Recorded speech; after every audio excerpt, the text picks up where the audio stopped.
Welcome to this morning's webinar, Active Travel, Making It Happen. I hope everybody is looking forward to hearing from our panel of speakers today. There's 3 presentations in total, so each will be covering sort of very different topics, and each presentation will last around 15 minutes, which will give us around 45 minutes to have a discussion about some of the key points and the key themes that are coming up from those presentations. The session is being recorded, so if you do have to drop out at any point, then you can catch up at a later point as well. Just want to mention that if you have any questions at all, please put them in the Q&A box rather than the chat box, so that all the questions can kind of be collated into one area. Anyway, I'll quickly introduce myself. So I'm Laura Marshall. I work at a consultancy called Integrated Transport Planning, mainly working in the field of behaviour change from a kind of a delivery perspective, but also involved in a lot of evaluation as well. And I'll be chairing this morning's webinar. I also want to thank the sponsors on the screen. So we've got Atkins, ITP, Space Syntax and SYSTRA. So I'm joined today by 5 great panelists. So the first presentation is from Eleri Jones from Space Syntax, and she'll be talking about understanding and influencing walking behaviours.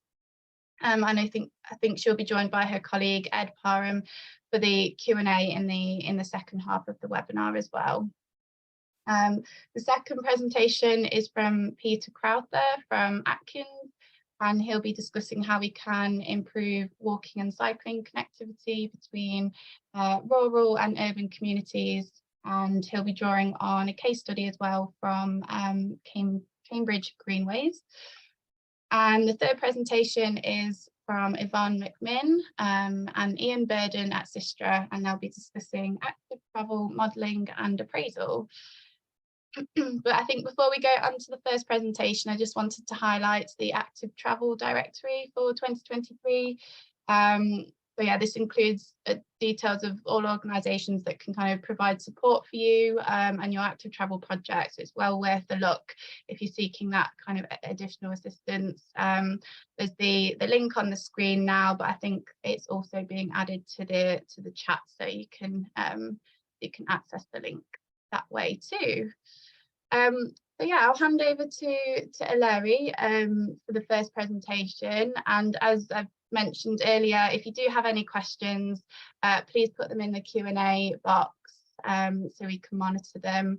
I think we'll have a look at all the questions at the end of the session. All right, over to you, Eleri. Thanks, Laura, and good morning, everybody. It's lovely to be here today and to see so many people on the line.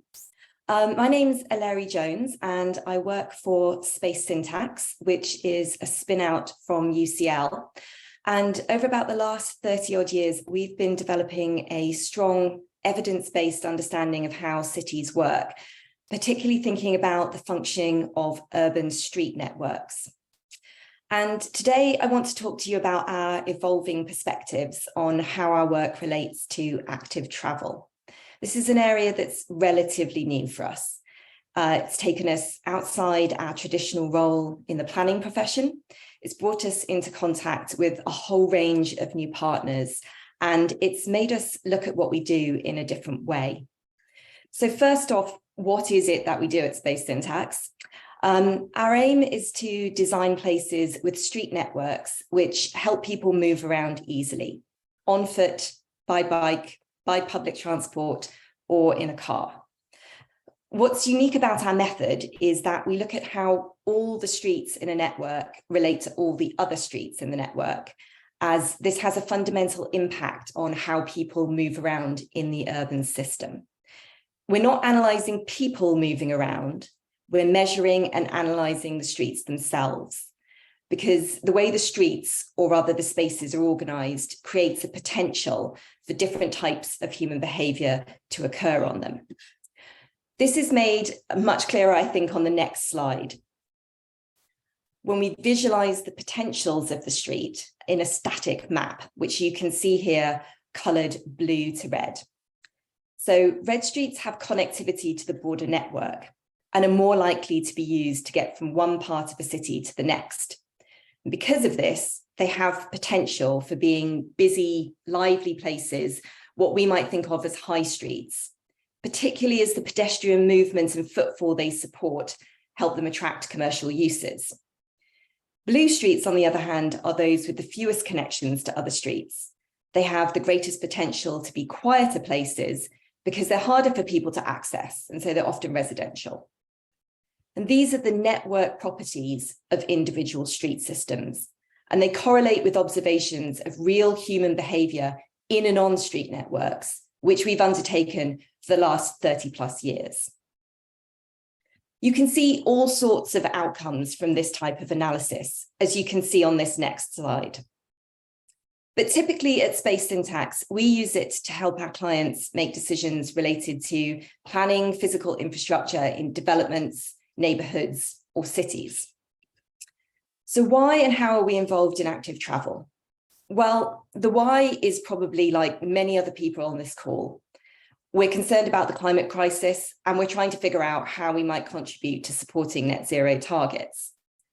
And over the last few years, we've been applying what we know from our analysis of the street network to lots of different commercial projects to try and ensure that they increase levels of walking.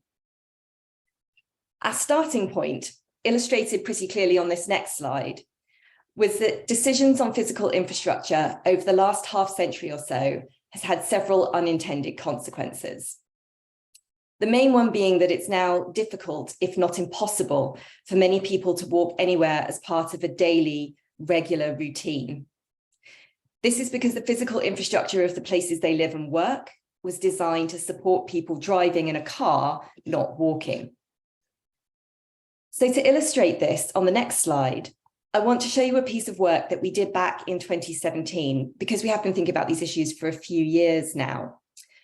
The images on the slide show the number of job opportunities in Milton Keynes reachable in 15-minute journeys by different transport nodes. The darker areas of the map show where there are more job opportunities within 15-minute journeys by that transport mode. The bottom right-hand box shows our car dependency measure.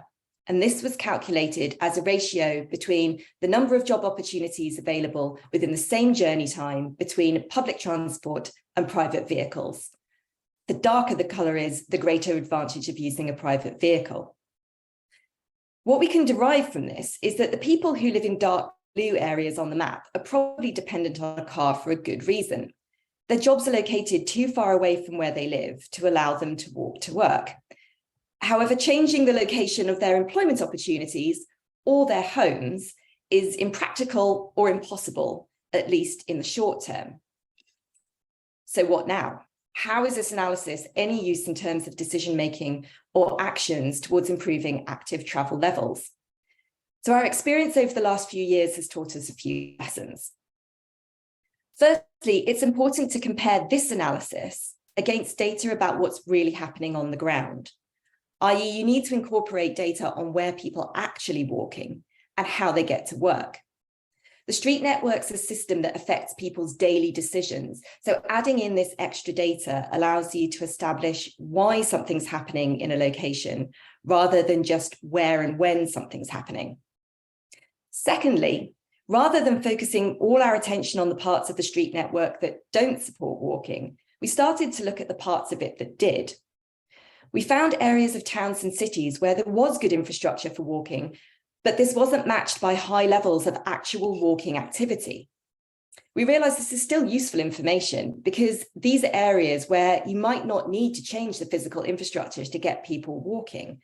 Instead, you might need to run a behaviour change campaign. Following on from this, our third realization was that it's not just architects and planners that need to understand space. Other professionals, such as public health officials, can use our analysis to do their jobs as well. And finally, our last lesson learned was that people who aren't trained in space syntax can't interrogate our data, and they find our maps a little bit difficult to interpret. So we needed a way to make our active travel analysis more accessible. Luckily, as you can see from this next slide, we met a company called Emu Analytics. They specialize in creating visualization platforms and were looking for data to populate their platform. So we were a perfect match for each other. And here on the next slide, you can see our first product that we launched together last year, Line with Space Syntax, which is a web-based tool accessed through a browser. It's been designed for use by government officials who aren't trained in space syntax to identify areas of their authority where there's good infrastructure for walking and where there are gaps. You can see how Line works on this next slide. The space syntax analysis of the street network makes it possible to identify areas where the built environment creates the conditions to support walking. The red, orange, and yellow buildings on the map show where the built environment makes it more convenient to walk, and the blue shows where it's less convenient. This is similar to the analysis of Milton Keynes that I showed you earlier. However, in Line, we've added census travel to work data to our analysis. Now it becomes possible to see where people are actually walking, in this case to their workplace. And these are the green census areas on the map. By filtering the data, we can also identify areas of the city where people aren't actually walking very much, even though the built environment supports this activity. And you can see we've circled these on this slide. Local authorities can use this analysis to engage with the public to find out why they aren't walking more before they allocate resources to improve the built environment or the public realm. For example, the infrastructure might be poorly lit, might be in disrepair, people might not be confident enough to walk, or they might not have the motivation. We've started to look at positioning our analysis within the COMBI behaviour change model. This cites capability, opportunity, and motivation as three key factors capable of changing behaviour. As I mentioned earlier, increasing walking doesn't only have to rely on making interventions to the physical infrastructure. In some cases, it might be more effective to target behaviour change. Ultimately, what all of this means is that you can create integrated active travel strategies that target the intervention that you make to the characteristics of the place and the population. So that's our active travel journey to date. So what's next? So as you can see on this next slide, we've registered Line with Space Syntax on G-Cloud 13 so that local and central government can buy access to the tool through the UK government's digital marketplace.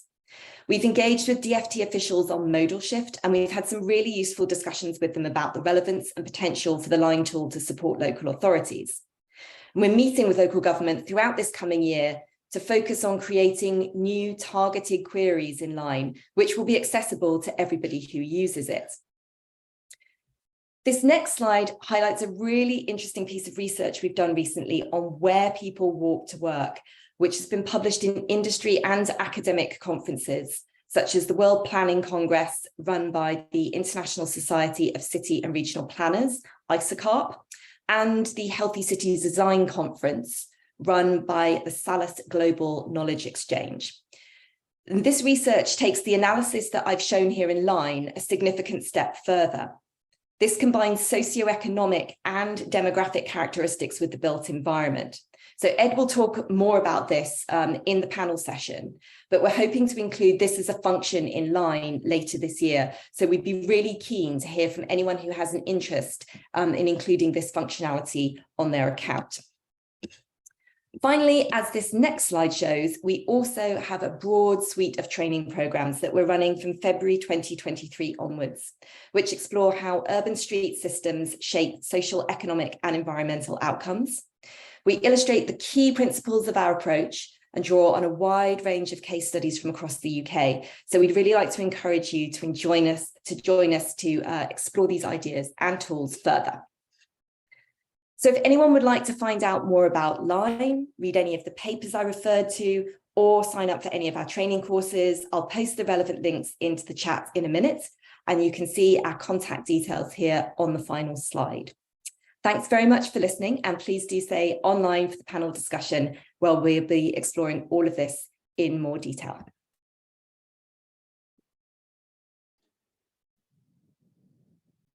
Thank you very much, Eleri. That was really useful. It's great to see how space syntax can provide kind of insight into levels of walking and how councils and other organisations can use that data, for example, with public consultations and integrated as you mentioned.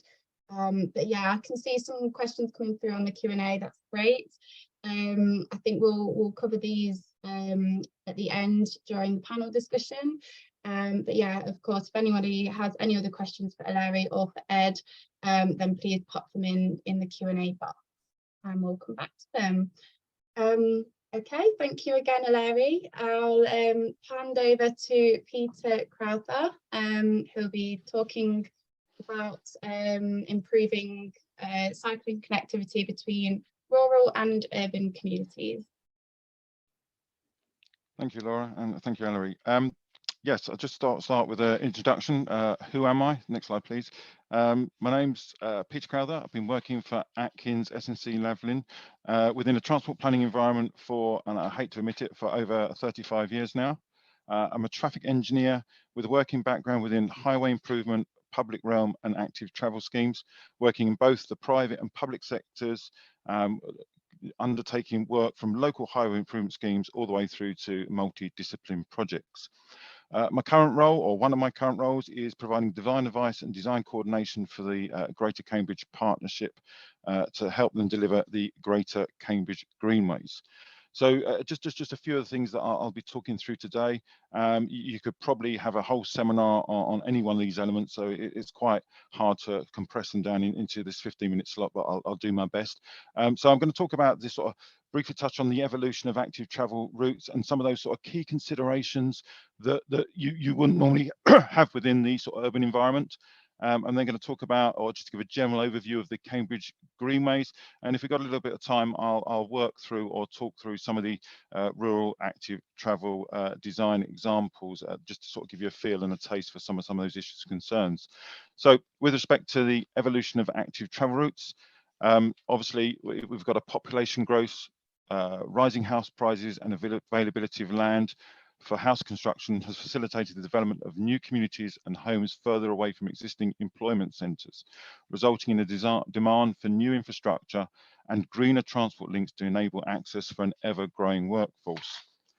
As a result, the distances to which non-motorised users are now willing to commute has increased, with the advent of e-bikes and e-scooters being one of the many factors to further facilitate this. There is now a need for higher quality interurban and rural active travel infrastructure to support this demand. Next slide, please.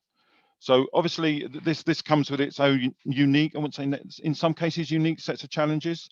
Obviously there's a few listed here and I'll just expand on some of these points here. There's obviously differing environments to that of your more traditional urban environments. And these can sort of be categorized into, predominantly or summarized into three individual categories. And some of those we're finding on the sort of Cambridgeshire Greenway schemes. Those are a village, which again has its own unique problems. Historically, they're usually older locations and therefore they tend to have narrow footways, narrow carriageways, probably have low traffic levels, but possibly at higher speeds. So obviously there are things to consider within that environment. So again, we can take a lead from LTN 120 on a number of these factors, but ultimately there are other things to consider, the setting and the character of that town. So these villages would tend to lend themselves to more sort of quiet way and 20-mile-an-hour zone approaches. We also then have the rural highways or the interurban routes, and these active travel corridors would follow existing highway corridors. And now these routes could be generally high-speed roads with wide verges, and therefore not necessarily the best environment or the safest environment for active travel. So there needs to be a greater consideration of safety, understanding the relationship between those fast-moving vehicles and the users of any active travel provision alongside. In addition to that, we can also have your traditional country lanes. They would fall into that category. These sometimes have verges, and sometimes they just have hedgerows on either side, and in most cases no footway. So again, trying to understand the available space and what opportunities they are to implement active travel in these sort of locations. And then finally, the sort of third category is your fields and farmland. There's a sort of creation of new routes across open farmland, and understanding the impacts associated with that. And again, in these sort of instances and situations, probably more so within the open farmland, the LTM 120 design guide, although touches on it, doesn't really go into any great detail for these sort of scenarios. So there is a limited guidance and industry standards with respect to rural and active travel schemes. There are a number of documents out there, but again, there's not today, nothing has sort of been formally developed and produced to cater for the specific evolution of infrastructure in these locations. In addition to this, we find that we probably have a wider variety of end users with a requiring sort of wider design capabilities and understanding of how it fits together. Yes, we have your normal or your backbone of walking and cycling, but into the mix now, you have to include equestrian, i.e. horse and riders within that. And again, within the walking and cycling elements, there's also subsets. Usually or traditionally within that sort of urban environment, we'd be generally talking about whether it would be commuting or attributed to commuting, people going to and from the train station or walking to and from a bus stop. Whereas within the rural environment, there's more influence or more requirements for more leisure and recreational use. Again, taking for sort of different categories and groups of users within that space. And again, not forgetting elements such as inclusive design. Obviously, within the urban environment, it's almost intrinsic to a certain extent. Yes, we could do better, but a lot of the designs are set out within that with regards to, tactile paving and the similar sort of products. However, within the rural setting, it's a whole different environment, different noises, different scenarios, and again, obviously having to think slightly outside of the box as well, just because of that different environment. So again, further considerations with regards to those sort of end users within those spaces. The new routes, as they're sort of going for the countryside, again, may follow ancient bridleways, byways, and public rights of ways. So again, further consideration of how we integrate those with that existing infrastructure in those spaces, and being mindful that any changes to those bridleways, byways, etc., will require a legal change, or may require a legal change to the status of that to accommodate the appropriate end users that may be wanting to use that space. Again, cutting where you're going through the countryside, there's a need for a greater interaction with those landowners. Obviously, it requires resolution of access permissions, either through agreement or legal intervention. But again, there is a timed process from that initial engagement through to agreement with regards to changes or implementation or creation of any sort of new public rights of way across the countryside. Surfacing selection and any associated infrastructure needs to be appropriate to the type and number of end users, but it also needs to be sympathetic to the setting environment of any given location. So with regards to surfacing, do we use asphalt? Is there a place you shouldn't use asphalt? Is there a place that you have to use asphalt type surfaces? Compacted granular fill. There's benefits with regards to compacted granular fill within the sort of rural environment. However, there's also disbenefits if it's in low-lying land that may be susceptible to flooding and so on and so forth.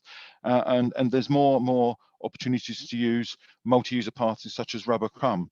But again, there's costs associated with that sort of solution. So again, it is trying to understand what solution is the most appropriate for that given location, and that sort of comes down to the end users and the type of use that's being undertaken along that route. As a result of all these schemes that are now being implemented, there seems to be a shift, or there would probably need to be a shift away from the sort of more traditional local highways to a more multidiscipline approach, and requiring design advice and specialists relating to ecology. Obviously, where we're in a rural environment, there's a probably higher risk, or a risk of impact on the environment with regards to flowers and fauna, where you're potentially cutting through hedgerows, but also any species and biodiversity that is living along those hedgerows or within those wooded areas that you pass through. Heritage is another area to consider. Obviously, if you've got a site of interest along your route, then that's great. It provides a destination along that route. But equally, the construction within open farmland would need to consider if there's any archaeological interest below the ground level, and that may have influenced the design. Landscaping is another issue, whether or not the location or the route chosen is a visual impact or has a visual impact, and how it may or may not be screened. Whether, again, coming to the next point, which is drainage. Drainage is another interesting and needs consideration similar to lighting, and obviously probably needs early on to sort of set out design principles and strategies with regards to both those elements. Obviously, the creation of a new route through an open field, does it require drainage? Is an over-edge solution suitable in those locations? Or should we introduce some swales and open ditches? Could those open ditches form part of a landscaping package of works, and so on and so forth? With regards to lighting, again, when do you light and when don't you light within a rural setting? Obviously, there's issues associated with impact on dark skies, affecting bat movement, and so on and so forth. All those issues associated with lighting, but that has to be taken into account with respect to is the fact that an area is going to be dark, be a blocker to people using it and things like that again. So it's clearly trying to understand the use versus the impact in those locations. And again, similarly, the construction of new structures where we're going across river courses and things like that. So it really starts to sort of evolve into a multidiscipline package as we sort of move away, shall we say, from the more traditional and urban environments. So quickly moving on to the next thing, just to give a brief summary of what are the Cambridge Greenways. Well, on the screen here, we've got a few sort of mission statements, for want of a better word, that are produced by Greater Cambridge Partnership.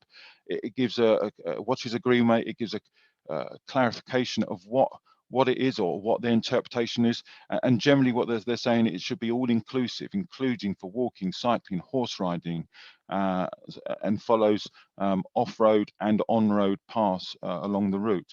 It also identifies some of the changes that Cambridgeshire as a whole are having with regards to their continued growth and congestion, limited transport choice, and also the ever-increasing issues associated with air pollution, and that the delivery of the Greenways goes some way to addressing some of those issues. And again, on the far right there, you can see improving our region through Greenways to provide better cycling and walking routes, enhance the public space where possible, reduce the impact of traffic congestion and growing traffic levels, support access to jobs and opportunities, and effectively reduce the air pollution within the environment. So again, that sort of summarises what their outreach or their mission statement was at the onset of the schemes. On the next slide, you'll be able to see what actually the Greenways are and what they comprise of. The Greenways schemes are actually 12 routes within the Cambridgeshire area and region, totaling around 150 kilometres of active travel route in total. As you can see on the screen there, apologies, a little bit small, but it does cover a wide area. For example, there are a couple of routes on there. If you start from the centre of Cambridge and sort of work to your 10 o'clock position on there, you have the St Ives Greenway, and similarly working to the sort of 7 o'clock position away from the centre, you have the Melbourne Greenway. Both these corridors are actually existing active travel corridors, and the intention along these routes is to create connectivity with the outlying villages along that corridor, creating connectivity from those villages to that existing infrastructure along that route, but notwithstanding also upgrading elements along that route and there. And as you can see, that these create a number of spines and corridors leading out to connect those villages, improving connectivity and accessibility by means of active travel to and from the sort of city centre to support the growth of Cambridge city and Cambridge in general. Thank you. Just the next slide. So there is a Greenways process or a mind map, shall we say, and this is just me cherry picking some of the things that need to be considered as part of the delivery of that. Obviously, we've got the scheme design and obviously the need to provide a consistent approach. Within this package of works, there are a number of consultants that are working on this. There's a term contractor and also their internal teams. So there's a real possibility that if coordination and is not considered or taken account of, that you'll end up with multiples of design solutions for the same problem. So there is a real need early on to set out the sort of design principles and understand those issues and elements throughout the schemes to come up with an almost, I wouldn't say an off-the-shelf solution, but just to minimize the level of variance, so that helps with the delivery and procurement and ongoing maintenance at a later date with regards to that. Land referencing, obviously we're looking at new routes across open farmland and fields. We need to really understand who owns what land, so that the planning and legal teams can start to be involved with the creation of any new routes, any new public rights to ways, and negotiations associated with any of those new routes and requirements associated with land acquisition. Stakeholder engagement is paramount for these sort of schemes. Obviously, we start off with consultation just to work out what the best routes are and what the public feel the best routes are. But beyond that, there's public engagement to inform and update the process. There's a need to speak with the local user groups, the British Horse Society, the local cycling group, Cam Cycle, the Ramblers Association, the local highway teams, the accessibility officers, and so on and so forth. There are a lot of people to be involved in that, and therefore it's an element of managing those aspirations and working with those groups early on to try and come to a solution that works for all. It's not going to work for all in all locations, and more often than not, it usually ends up being a compromise solution, but at least with the blessing of those involved sort of going forward. Early contractor involvement is another a requirement. Obviously, fortunate that GCP has a contractor on board as part of their works, and hopefully understanding or allowing them to develop the programs associated with the works and the packages to go forward. Obviously, these schemes have a really quick turnaround on them, with a lot of the schemes being implemented by 2025, and the way in which that's achieved is to sort of break those into three categories. There's what we would call the easy wins, which are minimal works within the highway environment. They're looking to be implemented in this year during the 23 phase. 24, again within the highway environment, but probably a little more difficult with regards to highway improvements, signal control junctions, changes to so on and so forth. And finally, those through the new fields and environments there, which will take longer with regard as a result of the planning processes to look to be delivered during 25. Obviously, we've got a wayfinding strategy. Again, signing is paramount, and to give the routes their own specific identity, but also to inform those that are using them. And again, the outlined business case to justify any expenditure. The expenditure for those schemes is justified in sort of taking it forward. So that gives a general overview of those sort of processes.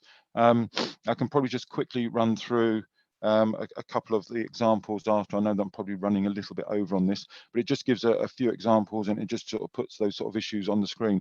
So currently here we've got a high-speed road on one side, actually the A10. There's currently no infrastructure in that location, and we're proposing to implement a 3-metre multi or shared user path adjacent to that carriageway. Obviously, there's a requirement to offset it, but things we need to consider in that location are obviously the street lighting there, whether or not there's any comms or ducting beneath. Do we require any physical separation from the highway? What is living or habitats or within that? Is there an existing drainage ditch? How are we going to drain it? They're the sort of issues that we need to understand. or in fact, would it actually be better to put any new route on the other side of the hedge in open farmland and so on and so forth. So again, some of the things to think about there. Next slide, please. Quickly moving through this one. This is existing footpath. It runs through the middle of an open farmland. It creates connectivity with an existing station. Obviously, what we're doing to do is to change this from a public footpath through to a cycle to allow for access for pedestrians and cyclists. That will require increasing the width of the footpath. Obviously, which side do we go to, or do we do similar either side? As you can see from the tracks, farm vehicles cross the path, and therefore there's a need to consider any sort of additional loading and access by farm machinery and plant. And again, the impact or effect that may have operations of farming and ploughing of the field. Next slide, please. Again, this is a permissive right of way. Currently, really nothing there other than just a signposted route. And obviously, what we're thinking to do is need to put in a shell multi-user path. Again, what type of material, what surface finish should we use? How or where would we put the path? Do we put it adjacent to the hedgerow? But obviously, we also need to consider how the farmer would access the hedge to trim it and cut it, and indeed where any of those hedge trimmings would fall and create possible punctures and so on and so forth with any fallen branches and so, within that space. And again, catering for the need for equestrian use as well. So again, it has its own unique sets of problems and issues in sort of locations with regards to trying to understand the operational aspects of the farmers and the operations going on there. And then finally, the last slide. This is just one of those little ones, just to think outside the box, really. Here we have an existing 2 metre wide cycle path. It wants to be converted to allow for equestrian use, and so you'd be looking to increase that path to a 3 metre or 4 metre wide track. However, if you apply a little bit of logic outside of the box and get involved with the sort of local British Horse Society, you come to a very amicable solution, which is effectively just getting a lawnmower out and mowing 2 metres of the verge to one side, and effectively you have an overall width of 4 metres with little or no costs associated with that, other than changing the blue roundel signs to include the horse diagram. So just really, sometimes there's always a simple solution rather than ripping out a path and relaying. So yeah, hopefully that's given you a quick trot through of some of those issues and challenges, and apologies for running over slightly on that. Thank you.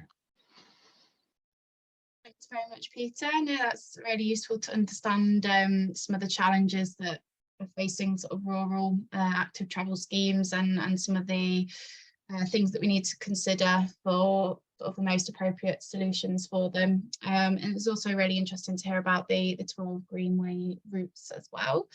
But yeah, I'll hand over to Yvonne and Ian now, who will be talking about active travel modelling and appraisal.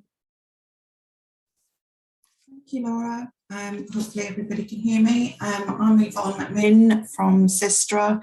For anybody that doesn't know SYSTRA, we're a multinational engineering and consultancy business that specialises in public transport and mobility solutions. So I'm here today to present to you SYSTRA's modelling and appraisal tool, which is CycleOps, due to be rebranded later this year.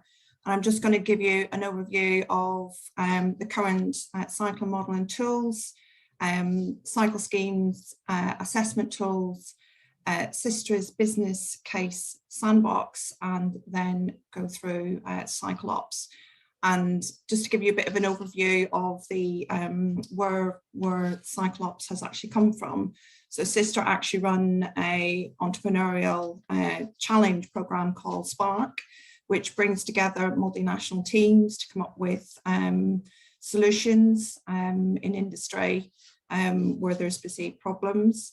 So one of the people that's actually joining me today is Ian Burden, who's one of the creators of CycleOps, and will be presenting on the second half around the methods and KPIs and outputs. So Ian's just waving, if anybody can see him. So next slide, please. So just to give you an overview of why improved cycle models are important. So effective cycling, cycling infrastructure must be a high priority if we were to meet our commitment to net zero. There's a lack of demand in data per representation of network performance and a limited ability to monetize scheme benefits, making it difficult for planners to assess options, justifying investment and engaging with stakeholders.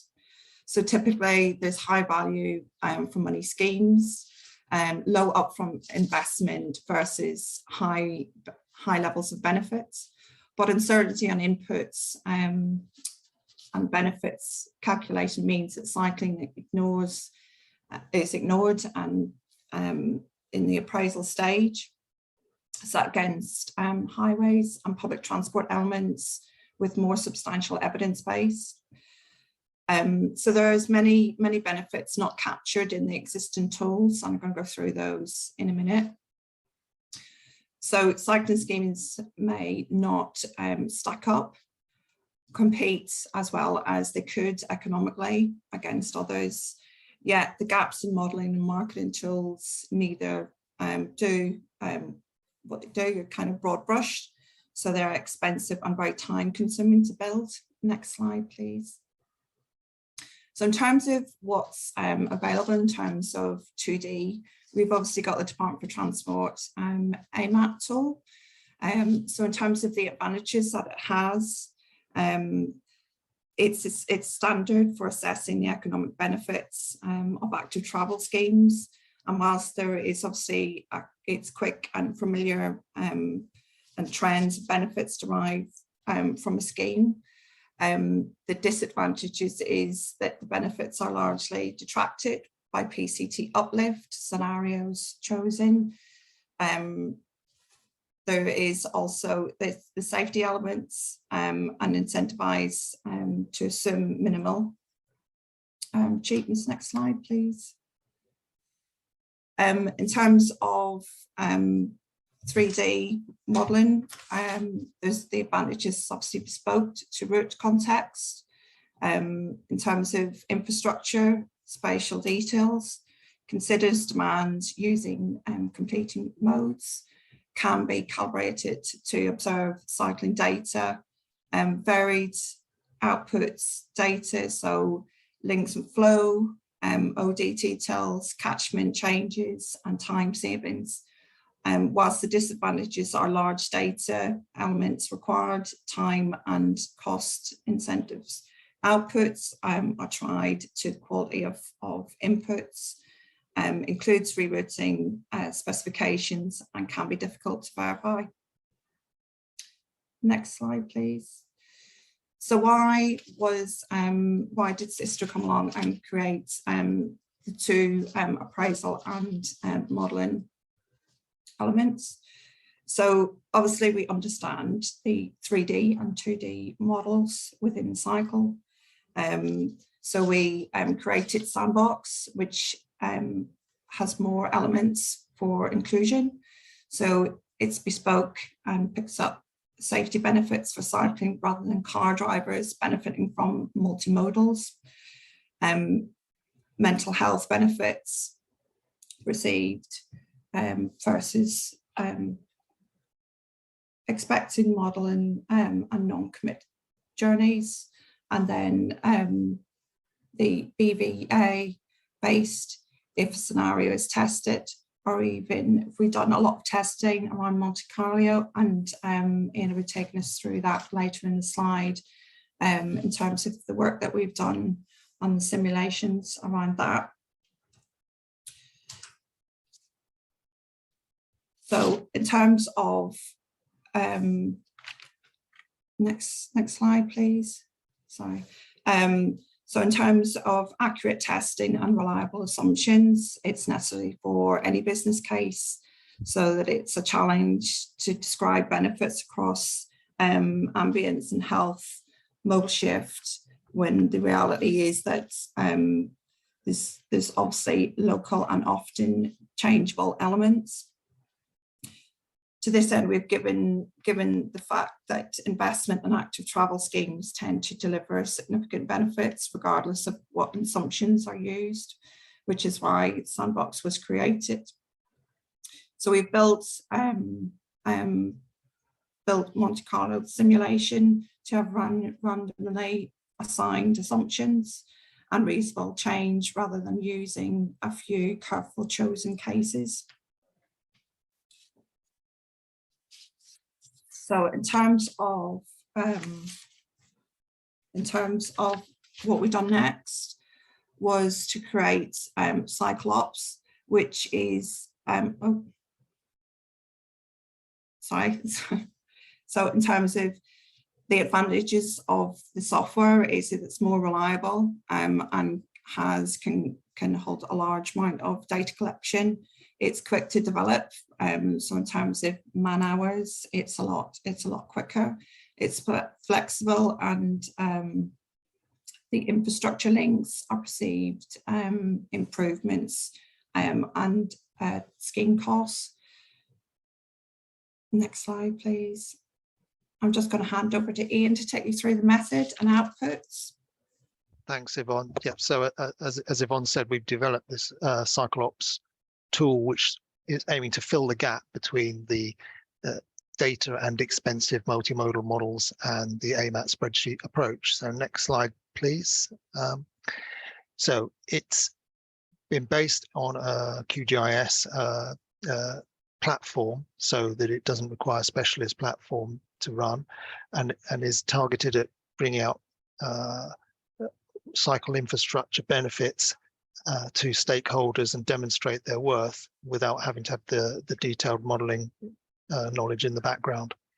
It's based on, makes use of detailed information available in OpenStreetMap to get a comprehensive cycle network without having to build that from scratch. And then looks at the perceived cycling routing and benefits of changing those routes based on infrastructure improvements using a routing system through that to get perceived cycle times to demonstrate those benefits. And as I say, it's in QGIS to make it easier for stakeholders and the cases to be made. So if I just quickly over the next few slides, take you through the elements of the tool. So on the left-hand side, you can see the various data sources and assumptions that feed into the process. As I say, without going into too much detail, come back to me with questions and follow-ups if you want some more details of the key elements. But it's driven off the OpenStreetMap, which is on the top of the diagram, combined with elevation data obtained from NASA and LiDAR, which gets the data so we can get gradients taken into account. And it, as I said, it follows the shortest route for now, but we are looking at segmenting the potential cyclists going through a network so that we take account of the way different elements, different components of the demand value the cost of perceive the network differently to get a more varied set of routes. And the key point is it's also it provides the output of changes in perceived costs to travel, and therefore that can be used to generate an evidence-based demand shift towards cycling, as opposed to just an assumed shift, which is coming out of the AMAT process. So it's therefore much more defensible in that respect without having to go into a lot of data collection. So next slide, please. Just go on to the network building. As I say, it's based on OpenStreetMap, which has a lot of tag information of what's involved in a network. And the example in the bottom right is of Auckland, where you get which we're currently deploying Cyclops on. I should have mentioned, apologies to those people who were at the Active City Sheffield and Star Glasgow conferences. Some of these slides you'll have seen, but it has progressed a little bit, and this is the current version of the software being shown here. So as I was saying, it allows us to get the types of infrastructure in the network, which we then link in with surface quality, which is also contained within OSM, to give a representation of the city with being scrutinised. Next slide, please. So this is an example that bring closer to home that we pulled out for Sheffield, just to give for the active city presentation, just to show that the detail of the level of detail provided. So there's the type of infrastructure provided on the left-hand side. The busyness of the road is the bottom right, which is major, minor type categorization, which for clients that don't have other traffic data, that may be the best proxy we're going to get for how busy a road is, which also in terms of car traffic, which also deters cycle use. Other clients may have information from their traffic models or a lot of count information, but as a fallback, we've tried to make this tool as flexible as possible. That's a sort of at least a backstop of how busy the roads are. And in the top right hand side, you can see the nodes that make up the network, but we've allocated the elevation to that of those locations to give an example of the gradients. So next slide, please. So as I was saying, the elevation information is from the LiDAR NASA data, and you saw in the previous slide the Sheffield example, which is again shown in a different way in the bottom right-hand corner. Pennines being on the western edge and down into the Don Valley into Rotherham on the northeast.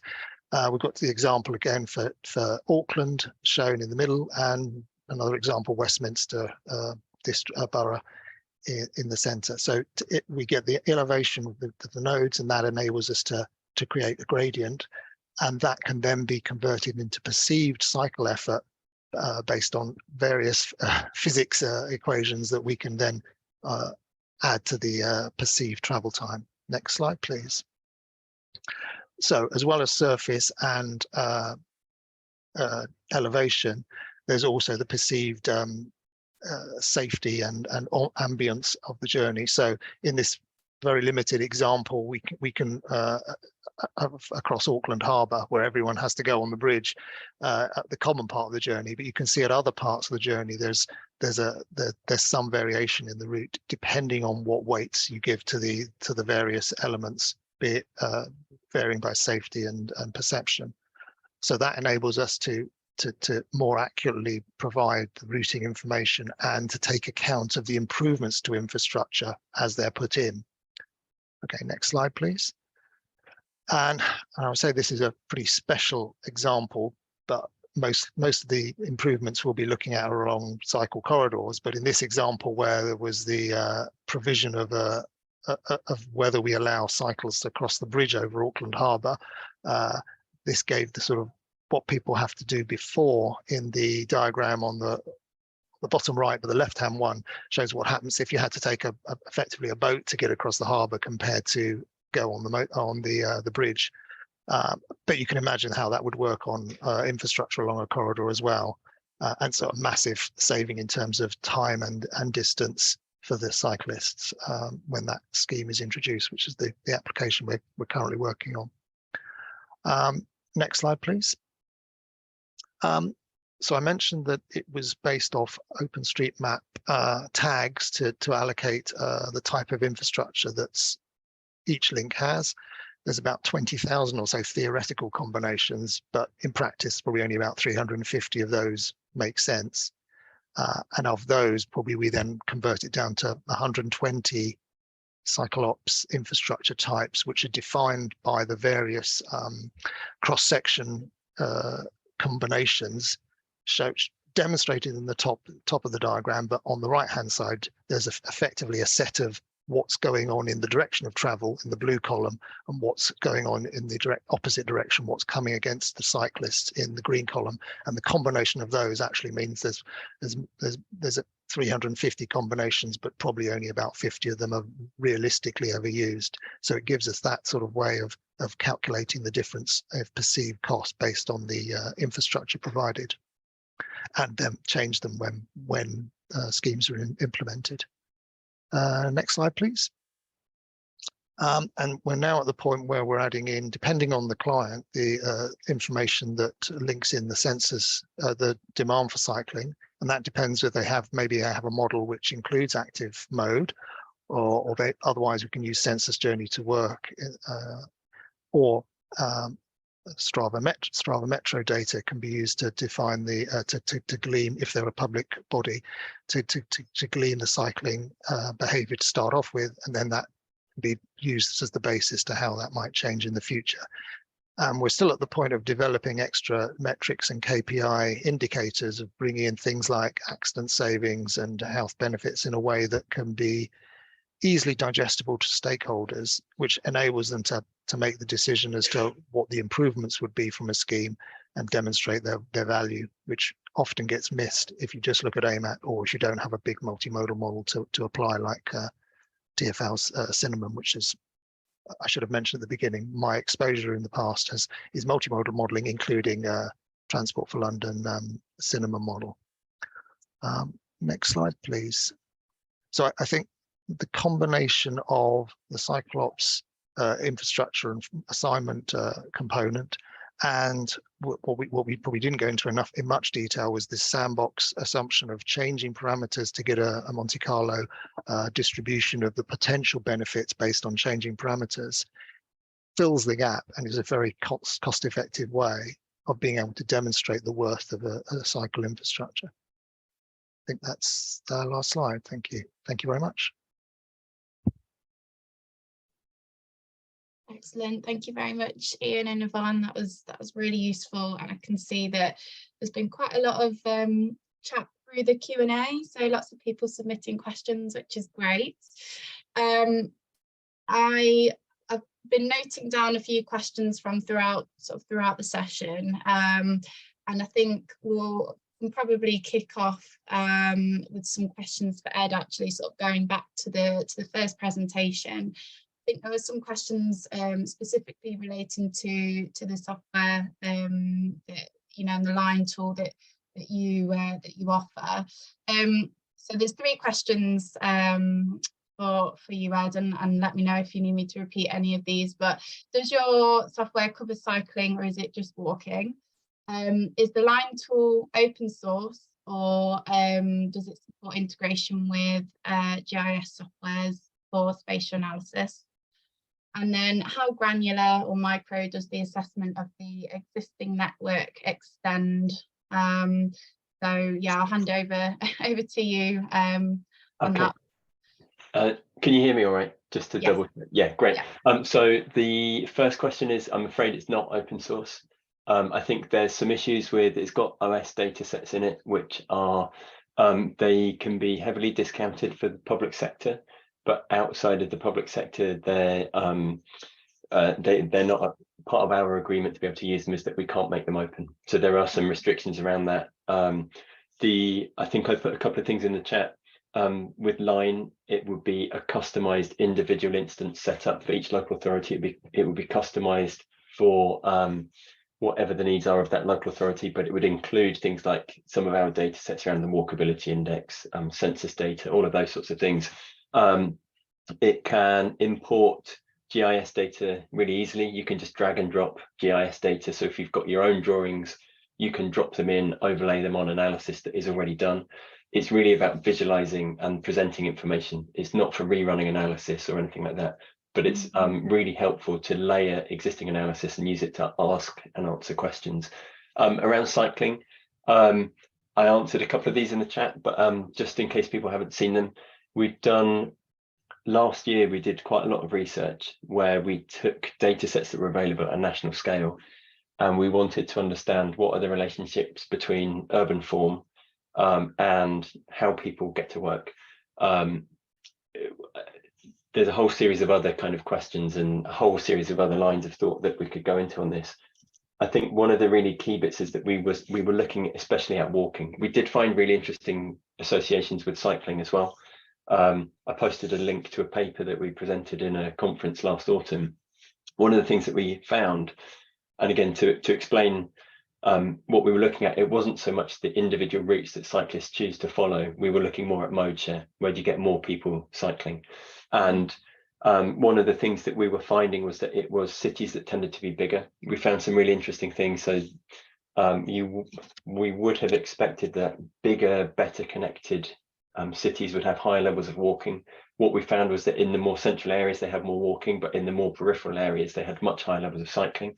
I guess in some ways it's you risk stating kind of obvious facts, but it's when distance becomes a factor. A city's big enough that it's not, you can't walk to work in half an hour. We was finding really interesting things there. I won't go into detail on that now, because maybe we can pick it up later on, talking about behaviour and some of the other questions that we got pre-event. And hopefully there was 3 questions. That was 2. Yeah. How granular does the assessment? Oh yeah, sorry. Yeah. We've got data that goes down to the level of the individual building and the individual street segment. So we haven't got things on public realm quality, because we've been trying to make data sets that work across the whole country, and to find the data on public realm quality across the whole country is really, really difficult. Although everything's put together in a way that you can start to add things and you can add comments to it and include that information and kind of customize it a little bit. But the stuff that we showed in line, the building scale is the smallest scale it goes down to. All right, thank you. I'm sure that's useful for a lot of people. I know I'm just conscious of time. We've got half an hour and I know there's lots of questions that have come through the chat, and you just mentioned, Ed, that we did have some questions in advance of the webinar as well. So I'll sort of go through some of these that I've got on my screen. Peter, I know there were lots of questions for you as well when you were presenting. I think specifically about the 12 Greenways routes. There were some questions related to this case study. So basically, what was the budget, and how was Active Travel England involved? Do the Cambridge Greenways improve access to public transport?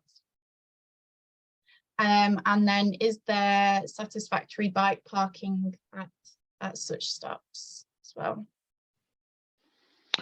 Okay, so just sort of responding to the first one, I'm going to use a bit of a get out of jail free card here.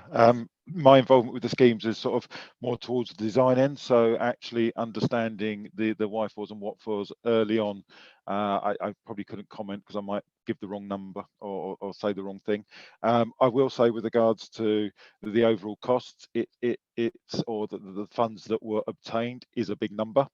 But obviously at the end of the day, as things move on, and again with the cost of inflation and the time span which this is taken into account, that there's probably, in all probability, will be a shortfall at the end of that. So there may be a need for additional funding, or unfortunately looking ways to sort of start to think about how we might be able to save money. So again, it's one of those very important things that in the development of any design going forward, that the feasibility or those concept designs really consider all aspects and elements of that design, rather than just the works cost on any specific given date at some point in the future. So yeah, so that's one of my big bugbears as a traffic engineer, always has been, and it's not just specific to active travel schemes. It's across all those sort of spectrum that initially all those sort of costs and never really what it ends up costing. It usually costs more, and so there's a big element of managing the aspirations of your client, but also those stakeholders as well going forward. With regards to the involvement of sort of Active England, again, I think that the development of the Greenways started pre that sort of that sort of group and users. We're rather fortunate that I believe that WSP have some involvement with Active England, and they're one of the consultants on board. So hopefully there will be that continuity sort of going forward across that. But as of yet, we've had no sort of direct dialogue with Active England on that scheme. And again, this is a scheme that has already, I'll use the term crudely, but money is already in the bank. So again, we're not actually applying at this point. So again, trying to understand how that all fits together with the way in which Active England set up going forward is something else we need to understand. I could probably answer the next two parts of the next question. Obviously, within the Cambridgeshire environment, it's not only the Greenway corridors. There are a number of other sort of incentives or schemes There are a couple of proposed, we would call them busways, guided buses, that sort of thing that provides more direct and quicker routes into, and with these, there's also seen the opportunity to provide an active travel corridor adjacent to that as well. So again, along those sort of routes, a lot of these things, it does need that interaction or integration or consideration of integration between those different modes. You know, one of the problems, what's one of the problems, but historically here, the railway line or the old railway line, the old beaching lines that were then adopted for some of the active travel corridors, they tend to be outside or beyond the edge of settlements. So there is a sort of 10 to 15 to 20 minute walking distance between the sort of village centres and any given station along that bus corridor, busway route. So there is a need for cycling provision. There's also a need for parking for a small number. But you know, when I first moved to the locale and that, there was always the element of, oh, who's ever going to use it? It's too far away. No one's ever going to walk that distance. Well, I think the proof's in the pudding, because actually a nice 15-minute walk through a rural setting to and from work at the end and the beginning of the day is really good for your mental health and your well-being, and it allows that switching on and switching off. So I can see that within those sort of rural settings, that ability to have that opportunity to be more aware of what's going around you is really helpful for that sort of thing. But yes, you're right, providing that opportunity for safe bike parking, secure parking, and generally the perception of safety for all users is paramount, and obviously is a key consideration of any design sort of process going forward. Yeah, okay, no, thank you. I think there was also another question for you, Peter. I think someone was saying that one of the biggest challenges facing active travel schemes in rural areas is getting the political will or vision and desire to prioritise active travel. How have you or others gained this political will in Cambridgeshire, and what have you learnt about doing this elsewhere? I'd have to put my hand up and be honest about this. I think that I'm really lucky, or we are really lucky in Cambridgeshire. It's flat. It's a university site, you know, so there are 30,000 odd cyclists knocking around. If you look at the statistics associated with cycling in Cambridgeshire, they peak. You know, the number of bikes per household is one of the highest in the country, and so on and so forth. You know, all those sort of things. So it's really, although to a certain extent, although it's seen as a proactive, it's actually really quite reactive in trying to keep up with the demand and things like that. So I think that in Cambridgeshire, we kind of have it. We're lucky. There is that political will. There is that movement. There's an educated workforce that know what they want and able to elaborate and explain what they want. So again, yeah, it's very much the thing in Cambridgeshire and those sort of areas. Obviously, other parts of the country, different demographics, different social economic settings, and so on and so forth, can bring their own sort of problems. So yes, we're lucky. How you address that in other areas and how you identify that. I mean, I think without sort of getting into a more socioeconomic debate, that's a whole other explanation there. But I think it's a very interesting factor and an element of that design sort of process sort of going forward, and the evolution and the demand and need for that sort of infrastructure. Mm-hmm. Great, thank you, Peter. I think there are also some questions for Yvonne and Ian based on your presentations. So I'll read out a couple of them. Is the Cyclops analysis considering whole life costs? How does the Cyclops analysis fit with the DFT Green Book for determining value for money? And I'll throw in a third one. What are the best appraisal tools for helping with transparency and community buy-in? Let me know if you need me to repeat any of them. Thanks, Laura. I've got the questions open, so I'm reading them as well. I'm reading them as well, and I've sort of, I can answer that one. I might have to come back on some other ones.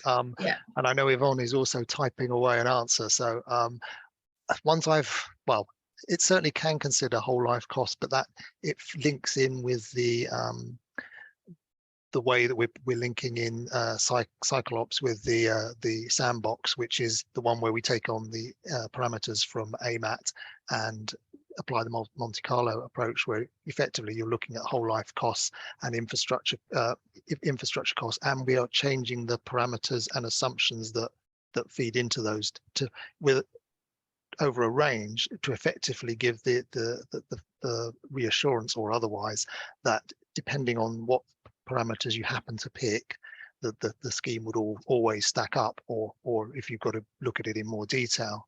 There were some other things, questions that came in about use of OpenStreetMap as the basis for this, and there's reassurance. I think we made it flexible in that depending on the jurisdiction, the country, different restrictions apply. But we do strip out routes that it's illegal to cycle on. So Paul, I think it was Paul raised the point about public footpaths, or also motorways in this country. But that's not always the case. In other countries, you're allowed to cycle on the busy roads, although you'd be deterred from doing so because of the busyness of the traffic. But yes, we do strip out and analyze all the OpenStreetMap tags to say what's legal and also what's, there could be steps and ramps and things that are included. So they're all taken into account. And there was a few questions from Thomas about the use of OpenStreetMap on how new alignments are put in. So although the initial network's created from OpenStreetMap, you can edit the infrastructure of the existing links or add in new links, which is exactly what I think the question was being raised. And also he's mentioned about Strava being a bias sample. Certainly we're not taking that without a big dose of salt for it's a very keen cyclist. And I think I've not had exposure yet of using the Strava Metro data, which I think has to some degree takes account of that bias, but we've definitely, where other data is available, we can anchor to that as well. So just census journey to work, albeit with then additional understanding of what the equivalent leisure trips would be, which are generally shorter trip length distribution, for example, but linked to population centres and different attractors rather than jobs. It would be retail and so on, leisure activities. So yes, we're aware of the problems of Strava and the limitations of data. And we've had to make this tool as flexible as possible to be applied internationally. So, which ties in with the Green Book question. Yes, we're using the tool to look at prescribed values of life and so on for accident savings and health benefits, like from the HEAT model. But that's okay in the UK. Other countries have different parameters, so we've had to make it flexible to where those can be inserted and used in a different way. Sorry, I've rattled through a few, but no, that's great.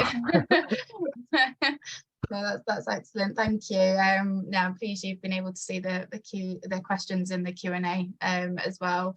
So there were some questions that were submitted to us prior to the webinar. I'd just like to kick off with a couple.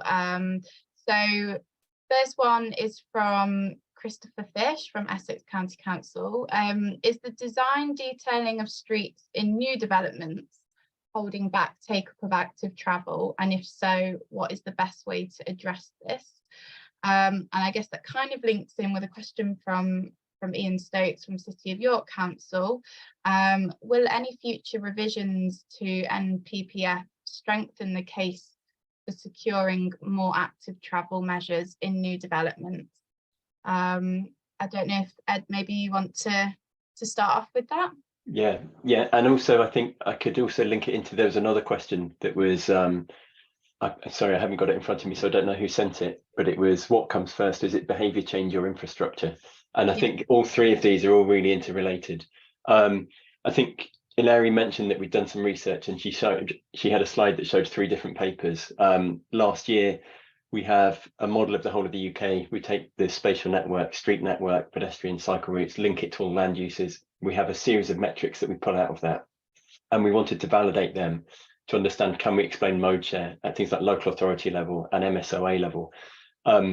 We combined it with census data, so we were looking at socioeconomic and demographic characteristics as well. And across the whole of England, because of the census data that was available, we could explain at local authority level, we could explain 90% of people walking to work. It was 70% at MSOA level, and there was 4 or 5 consistent characteristics that were in place. One of them was that the built environment has a high score on our walkability index. What that means is that the urban blocks tend to be 50 to 150 meters maximum sizes. They're part of a continuously connected street network, so you can always get into at least 4 to 6 other potential connections.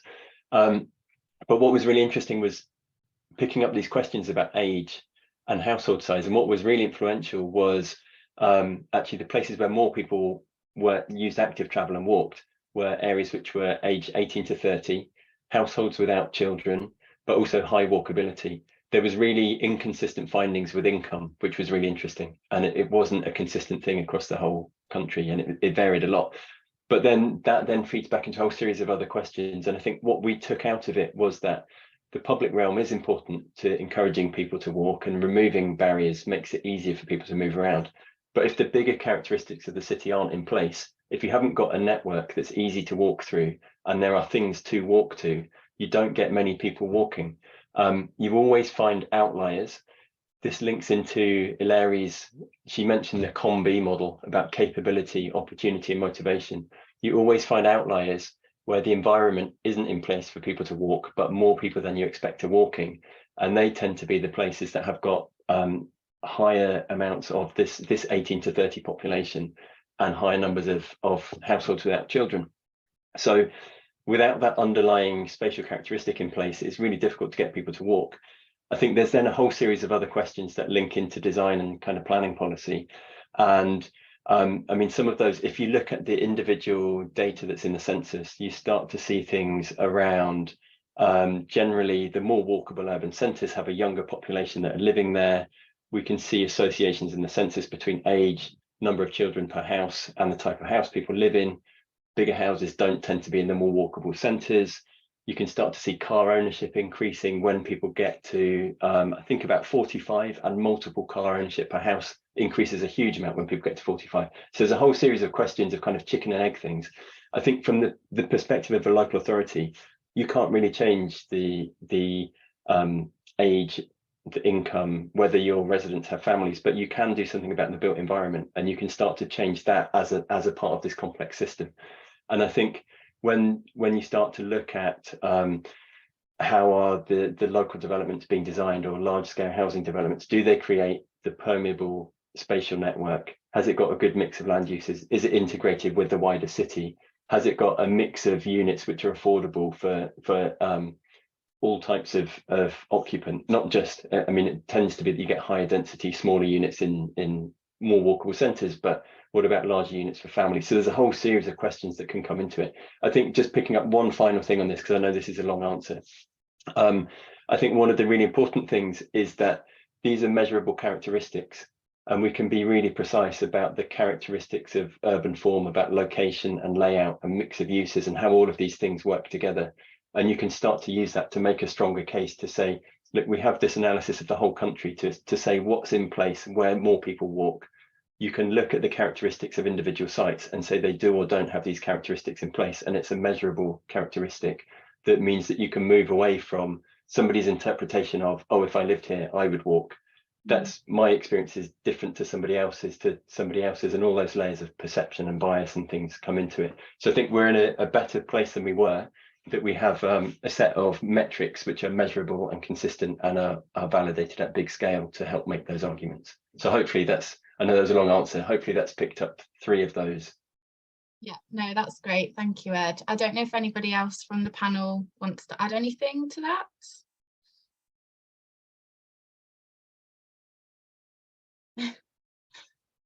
No, okay, that's fine.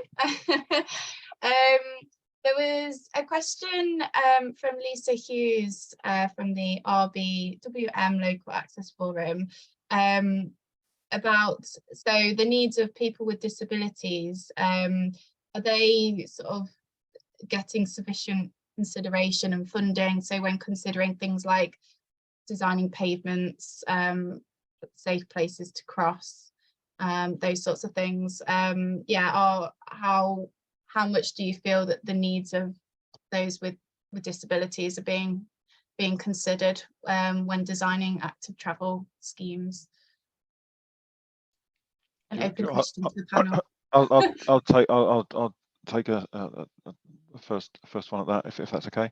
It's a really interesting thing. I mean, obviously, the sort of implied within the slides, there is a need to provide inclusive design, but again, I think that obviously nowadays that there's more understanding with regards to the needs. It's not just I shouldn't really use the term, but it's not just people in wheelchairs and things like that that need to be considered. There's a wider diversity and inclusion that needs to be considered, and I think that's pretty much well understood within the sort of, to a certain extent, within the urban environment, but again within that rural, as I said, it's a whole different experience for those users and things like that. That there's some interesting elements in there. I think as engineers we all need to work harder, but I think that first step is perhaps understanding and working with those groups to really understand what some of those issues are, and again that can be addressed through stakeholder engagement and things like that. And it's not to dismiss it or just, you know, say yes, it's done, we've put some tactile paving in. You need to go further than that. I mean, at the end of the day, the routes should be accessible for all, as much as possible, and therefore just simple things, like if you're providing a segregated cycle path or cycle track, and your segregation is a raised curb, for some that creates a barrier. You know, a step is a barrier or it's a potential trip hazard. So it's just thinking about that as part of that design process, and specifically to that sort of setting. And it's almost asking yourself those sets of questions sort of as you sort of move through that design. What if, or what would I do if, and those sort of things. And so providing those opportunities to speak to those user groups and talk through those designs gives you a better understanding and allows you to make an better informed solution sort of going forward. Yeah, thank you, Peter. Does anybody else have anything to add from the panel?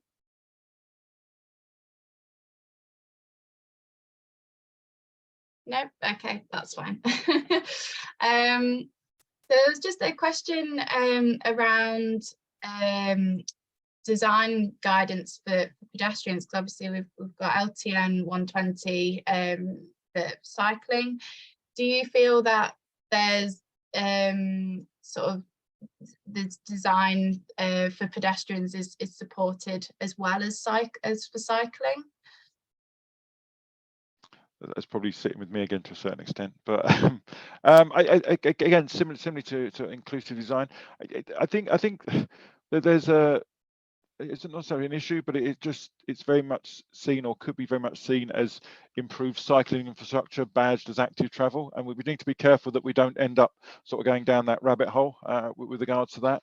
I think that again, you know, everyone walks, even if it's just walking to the bike shed to get the bike, or it's walking from the bus to the cycle stand. So there's an element of walking in everything we do, and then obviously there is clearly a hierarchy and the ways in which people walk, and I don't mean that disrespectfully. It's the activities associated with walking. So there's commuting, there's the recreational side of it, there's lots of different user groups. So I think we just, as designers, we need to be careful that we don't lose focus on other user groups outside of that cycling thing. And with a lot of these routes, it does tend to be driven to a certain extent by cycle commuting, or that's how we tend to balance the books with numbers versus costs and things like that. So again, I think there's more work needed to understand what benefits and how we can put a monetary cost against well-being and leisure activities and those sort of things, just to sort of robustly build the case for some of these rural infrastructures sort of going forward. And that possibly alludes or answers some of the other questions that have come up during the discussions. Yeah, thank you, Peter. Does anybody else in the panel want to add anything to that, or can go on to another question if not? Okay, no worries. There was a question that came through from Catherine Davies at Baber and Mid Suffolk District Councils. How do we overcome the barrier of a lack of funding or resource for feasibility studies for designing active travel infrastructure schemes? And how do we tackle the challenges of making schemes LTM 120 compliant when there is a lack of space, such as historic market towns or rural areas? I know you've touched on some of that, Peter, already in your presentation. But I didn't know if there's anything that we wanted to say with regards to, sort of lack of funding, I guess. That obviously that is a big barrier to designing and implementing active travel schemes. And part of, I would just say, part of the emphasis of developing Cyclops was to make the justification of schemes easier and cheaper and bring stakeholders along. So it's not doesn't necessarily require the development of a big model or even a corridor model. You can get this conversion from OpenStreetMap. So I think that was the conscious decision was to say, well, there are some approximations, but it's better than than a spreadsheet model, but it's nowhere near as expensive as building a full multimodal model, and therefore smaller clients and clients with squeezed resources can still justify spending. That doesn't mean to say the money's going to be forthcoming, of course, which is probably where the question's going to go. Yeah, thank you, Ian. I guess, well, we've just got a couple of minutes left. There was a question from Ailey Murray from Cycle Islington. How can we get the government, local and national, to take active travel as seriously as it deserves to be, given that we're facing into climate change on a massive scale? So it's quite a broad question there, but I thought it was quite a good one to end on. I don't know if you each want to just say just a minute, well, 30 seconds each before we wrap up. Okay, I can quickly jump in. I think what we've seen is there's more and more research coming out, especially in the kind of health professions, talking about relationships between daily activity and long-term health and wellbeing impacts. I mean, we know there's lots and lots of stuff that talks about how a little bit of exercise every day has a huge impact on mental health and physical health. It reduces risk of obesity, loads and loads of things that are huge costs to the NHS in terms of treatment. If we can start to get people active every day, it's really, really amazing at being preventative. There was a paper a couple of years ago, which off the top of my head, I can't remember it, but I'll try and dig it out to maybe share afterwards. Some research across the European Union that looked at the secondary and primary costs associated with driving compared to active travel. And what it was finding was that if you looked at not just health impacts, but also climate impacts, every kilometre of car trips costs society. Whereas I think it was, well, active and cycling and walking, particularly walking, was having a major, it wasn't even breaking even, it was a saving, and it was having a huge preventative effect. So I think there's these really important questions, which are, there's huge amounts of basically cost savings that can be made, as well as quality of life to individual people as well. Yeah, great, thank you, Ed. Peter, do you have anything to add on that? I think Ed pretty much captured most of it in that commentary, and also, as I alluded to before, it's just trying to understand or turn some of those benefits into monetary a cost, just so you can show that actually there is cost benefit to this scheme as well. That seems to help with the delivery of a lot of these schemes. Equally, I think now's a really good time, given the cost of living crisis and everything else is going in the world. It's a good time to just really try and promote and instill in others that this provides an alternative, as a very least, for people to go about their daily business. Yeah. Thank you. Ian and Yvonne, do you have anything else?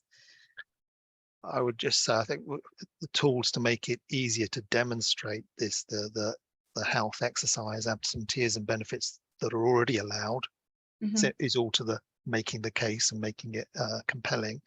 And I think more research also into how changing options in active travel, because it's not now just walking and cycling, there's e-scooters and e-bikes, and there's the whole issue of, well, do they still help I mean, they might help, but less, because you think, oh, you're getting less exercise. But I think there's research to show that actually people with e-bikes still cycle, they just cycle further and still therefore get the exercise benefits. But we need to quantify these and make the case for the health benefits.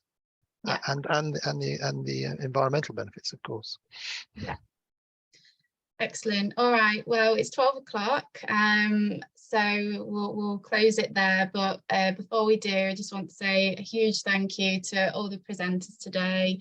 I know Eleri's had to drop off, but Eleri, Ed, thank you, Peter, Ian and Yvonne.